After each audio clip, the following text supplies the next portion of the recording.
I was rewatching some old KingK videos recently. He's someone I look up to a lot for help with analysis. His video on Mother 1 stuck out to me though. The reason? He used a fan-made ROM hack, the Mother 25th Anniversary Edition, instead of the original game to play. This isn't a criticism of him, and I can't really blame him. Mother 1 is a really shitty game, and anything that can help you get through it is a blessing. But it got me thinking about something. What role do ROM hacks play in analysis of games? This is not an indictment against any reviewers who do use ROM hacks in their reviews of games or ROM hackers themselves. In fact, I respect both immensely for their work.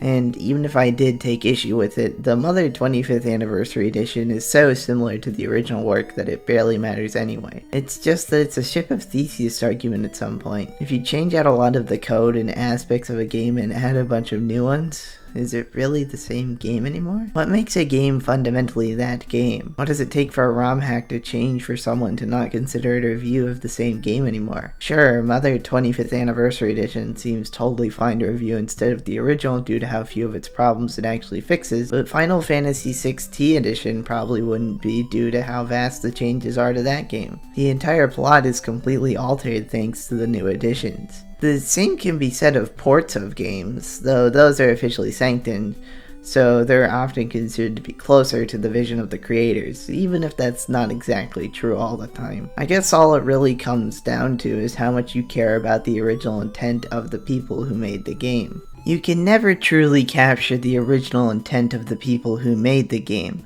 After all, you can't go back to when it was released, and even if you could, you'd still have the context of the future. I still think there's something to be said for trying to get as close to the original intent as possible. When you're reviewing a game, it's a bit strange to review a version of the game that most people won't get. It sort of misses the point of a review. A review is ultimately a recommendation of a game after all, but if you're recommending a game based on a fan-improved ROM hack, then that's a bit strange. It's an endorsement or indictment of a product, and a ROM hack isn't exactly a product that you can buy. Though in this scenario, KingK was pretty transparent about what he was playing, so this specific criticism isn't really an issue.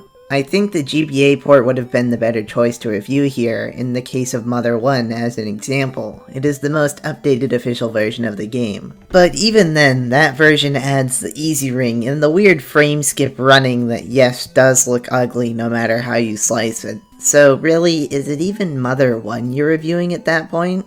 This isn't even to mention that this ROM hack was part of a bigger series KingK was doing on the Mother franchise as a whole to see what it was worth. To put it in with the other two games that, aside from one of them being fan-translated, are the original games, and to frame it as an objective reading in history of the Mother series is a bit silly. The word retrospective, which is used in the title of all three videos, sort of conveys an inherently historical bent to me, and playing a ROM hack from a few years ago just doesn't have the same history and isn't an examination of the game as it was. With that being said, I don't think it matters all that much. KingK's review pretty much hits the nail on the head for everything bad about Mother 1, and most people aren't going to use a drastically different ROM hack for a game review. That being said, I do wonder what the impact of using an improved hack of a game in a video instead of the original would be, or even just an improved port, especially in a review build as historical. After all, so many flaws present in the original product, or even bonuses, could have been removed that you simply wouldn't talk about for not having known about them.